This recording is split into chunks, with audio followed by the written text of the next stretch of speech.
জি আমি মাছ আরেকটু তো দেখেন আজকে আমার বাবা নিয়ে এসছে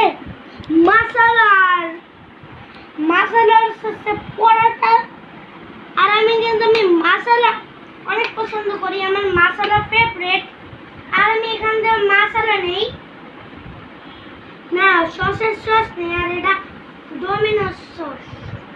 এটা আমি এখনো খুলি না, আমি এটা খুলছি মাত্র। আর এটা আমাকে খাইলে দেখি কেমন লাগে।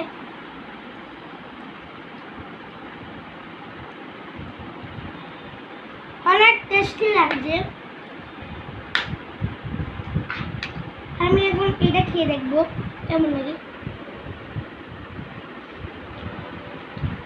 অনেক মজা, একদম খেতে শসার মতো। আর আরো রস নিলাম, রস পেতে পছন্দ। Bye bye.